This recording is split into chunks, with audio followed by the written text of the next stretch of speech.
AP liquor స్కామ్‌కి సంబంధించి ఇంకొక విషయం అయితే బయటకు వచ్చింది. ఎక్సైజ్ శాఖ అసిస్టెంట్ కమిషనర్‌గా ఉన్న ఒక వ్యక్తిని మిథున్ రెడ్డి ఉన్నతాధికారం చూపించి ప్రలోభపెట్టారని ఒక వార్త అయితే బయటకు వస్తుంది. దానికి ఏమంటారు? లిక్కర్ స్కాము ఆకాశాన్ని నల్లమబ్బు కమ్మేసినట్టు ఈ లిక్కర్ స్కాము వైఎస్ఆర్సీపీ పార్టీలో ఉన్నటువంటి పెద్ద తలకాయలంతా కమ్మేస్తూ ఉంది అని చెప్పడంలో ఎటువంటి అతిశయోక్తి లేదు. ఒక ప్రీ ప్లాన్డ్‌గా చేశారంటే ఉన్న 5 సంవత్సరాల అధికారంతో ప్రీ ప్లాన్డ్‌గా చేశారు. ఇప్పుడు ఆయన ఏమన్నాడు విజయసాయిరెడ్డి గారు, రాజకేశ్ రెడ్డి నాకు కాల్ చేసి నాకు ఇట్లా ఒక 100 కోట్లు ఎక్కించండి అన్న, నేను పని చేసుకుంటాను అని చెప్పేసి ఇట్లా చేసుకుంటానంటే సరే అని చెప్పేసి ఆయన 100 కోట్ల అరబిందో నుంచి నేను ఎక్కించానని కూడా చెప్పడం జరిగింది. క్రిమినల్ మైండెడ్గా అంటే ఎవరికి దొరకని విధంగా పెద్దిరెడ్డి మిథున్ రెడ్డి గారు ప్లాన్ చేశారు. మరి ఇప్పుడు చూడండి, ఐఏఎస్లు ఐపీఎస్లు కన్ఫర్మ్డ్ ఐఏఎస్ కన్ఫర్మ్డ్ ఐపీఎస్లు ఇప్పిస్తామని చెప్పేసి ప్రలోభాలకు లొంగపెట్టి ఎంతమందిని వీళ్ళు బలి తీసుకున్నారనేది ఇక్కడ మనం చెప్పుకోదగ్గ అంశం. హాయ్ అందరికీ నమస్కారం, welcome to our channel. Present మనతో పాటు గెస్ట్గా ఉన్నారు షణ్ముఖ్ గారు. సార్ నమస్తే అండి. నమస్కారం అండి. సార్, ఏపీ లిక్కర్ స్కామ్కి సంబంధించి ఇంకొక విషయం అయితే బయటకు వచ్చింది.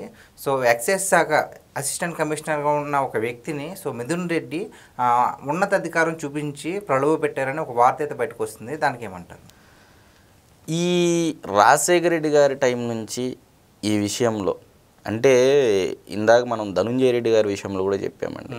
ఒక క్లాజ్ను పట్టుకొని కన్ఫర్మ్డ్ ఐఏఎస్ కన్ఫర్మ్డ్ ఐపీఎస్లను చేస్తామని చెప్పేసి ఎంతమంది ఐఏఎస్ ఐపీఎస్ ఆఫీసర్లను అంటే బానిసలుగా చేసుకున్నారనేది ఇక్కడ స్పష్టంగా అర్థమవుతా ఉందండి. నేను ధనుంజయ రెడ్డి గారి విషయంలో కూడా క్లియర్గా చెప్పాను.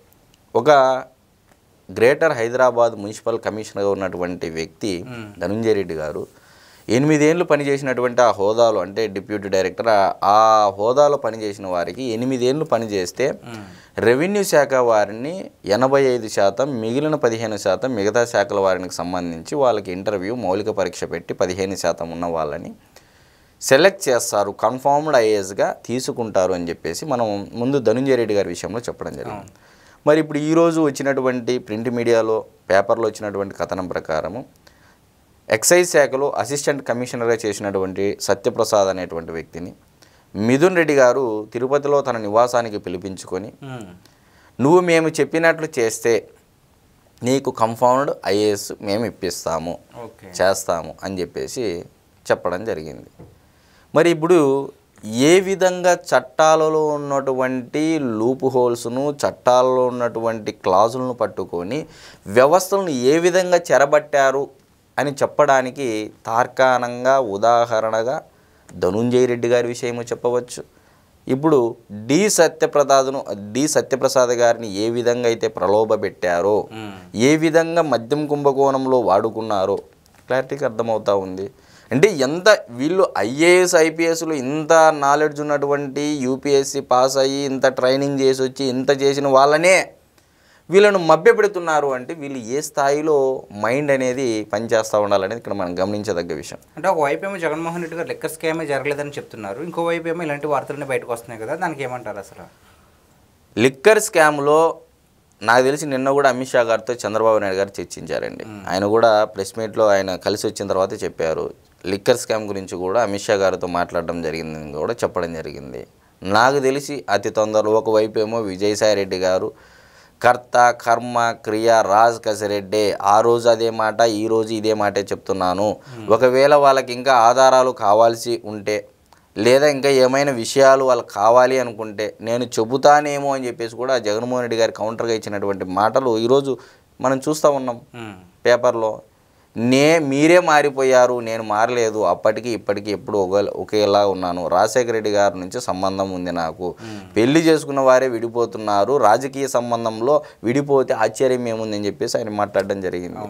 మరి ఎటు చూసినా కూడా లిక్కర్ స్కాము ఆకాశాన్ని నల్లమబ్బు కమ్మేసినట్టు ఈ లిక్కర్ స్కాము వైఎస్ఆర్సీపీ పార్టీలో ఉన్నటువంటి పెద్ద తలకాయలంతా కమ్మేస్తూ ఉంది అని చెప్పడంలో ఎటువంటి అతిశయోక్తి లేదు. ఒక ప్రీ ప్లాన్డ్గా చేశారంటే ఉన్న 5 సంవత్సరాల అధికారంతో ప్రీ ప్లాన్డ్గా చేశారంట. ఇప్పుడు ఆయన ఏమన్నాడు విజయసాయిరెడ్డి గారు, రాజ్ కసిరెడ్డి నాకు కాల్ చేసి నాకు ఇట్లా ఒక 100 కోట్లు ఇప్పించండి అన్న, నేను పని చేసుకుంటాను అని చెప్పేసి ఇట్లా చేసుకుంటానంటే సరే అని చెప్పేసి ఆయన 100 కోట్ల అరబిందో నుంచి నేను ఇప్పించానని కూడా చెప్పడం జరిగింది.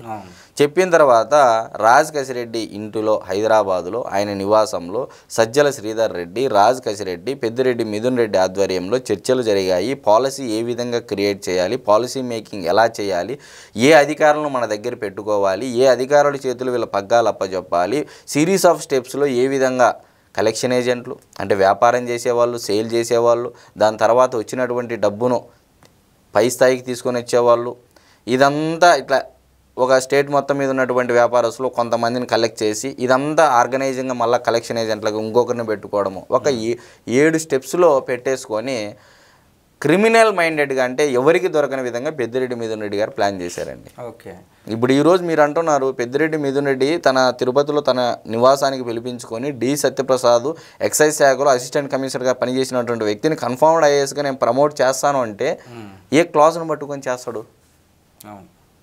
ఏ క్లాజ్ను పట్టుకొని అతను ఆ హామీ ఇచ్చాడు అంటే ఇప్పటికీ చట్టాలలో చాలా లూప్ హోల్స్ ఉన్నాయి. ఈ గ్రూప్ 1 ఆఫీసర్లని నాన్ రెవెన్యూ శాఖ 85% కన్ఫర్మ్డ్ ఐఏఎస్గా తీసుకోవాలి అన్నప్పుడు 85% రెవెన్యూ శాఖ వారిని తీసుకుంటారు. మిగిలిన 15% మిగతా వారికి సెలెక్ట్ చేసినా కూడా వాళ్ళకి మౌలిక పరీక్ష ఉంటుంది, ఇంటర్వ్యూ ఉంటుంది. మ్యాక్సిమం రెవెన్యూ శాఖ వారినే తీసుకుంటారు. ఈ గ్రూప్ 1 ఆఫీసర్లు ఎవరైతే పనిచేస్తూ ఉన్నారో ఎక్కువ టర్మ్ అంటే కాల వ్యవధి, కాల పరిమితి ఎక్కువ ఎక్స్పీరియన్స్ ఉన్న వాళ్ళని తీసుకోవడంలో రెవెన్యూ శాఖ వారిని తీసుకుంటారు. మరి ఇప్పుడు చూడండి ఐఏఎస్లు ఐపీఎస్లు కన్ఫర్మ్డ్ ఐపీఎస్లు ఇప్పిస్తామని చెప్పేసి ప్రలోభాలకు లొంగపెట్టి ఎంతమందిని వీళ్ళు బలి తీసుకున్నారనేది ఇక్కడ మనం చెప్పుకోదగ్గ అంశం.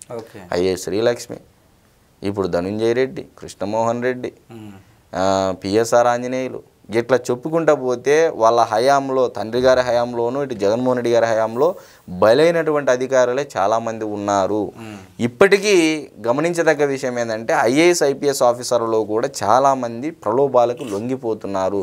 మేము దేశానికి సేవ చేస్తాం, మేము ప్రజలకు సేవ చేస్తామని చెప్పేసి ప్రమాణం వచ్చినటువంటి వ్యక్తులు ఎలా లొంగిపోతున్నారు ప్రలోభాలకి. కాబట్టి ఇలాంటి వారికి రేపు రాబోయే రోజుల్లో ఇలాంటి అధికారులు ఏ తప్పులు చేసినా, చట్టాలను ఉల్లంఘించి పని చేసినా ఇమీడియట్గా వాళ్ళ ఐఏఎస్ డిస్క్వాలిఫికేషన్ చేయడం కానీ, అంటే అసలు ఐఏఎస్ఏ కాదు ఐపీఎస్ఏ కాదు అతను ఒక సామాన్య మానవుడి కింద చేసే విధంగా చట్టాలు తేవాలి, బలమైన చట్టాలు తేవాలని చెప్పేసి నేను కోరుకుంటాను. అంటే ఈ న్యూస్ బయటకు వచ్చింది కదండి, మరి డి సత్యప్రసాద్ గారి మీద ఏదైనా యాక్షన్ తీసుకునే అవకాశం ఖచ్చితంగా ఎందుకు తీసుకోరండి? ఎందుకు తీసుకోరు? ఇప్పుడు అతను చేసినది ఆషామాషి స్కామ్. అది ఢిల్లీలో 100 కోట్ల లిక్కర్ స్కామ్లోనే 100 రోజులు పైగా జైల్లో పెట్టినటువంటి కవిత గారిని అడిగితే చెప్తాది 100 కోట్ల స్కామ్లో నాకెంత శిక్ష పడిందిరా అయ్యా, ఇప్పుడు మీరు చేసింది ఏది అల్లాటప్ప స్కామ్ కాదు, దేశం మొత్తం మన వైపు చూసేలా చేశారు, కాబట్టి మీకు ఎన్ని రోజులు శిక్ష పడుతుంది అనేది ఆ లోగుట్టు పెరుమాళకి ఎరుక అని చెప్పేసి అయితే మనం చెప్పవచ్చు. ఓకే, థ్యాంక్స్, నమస్తే.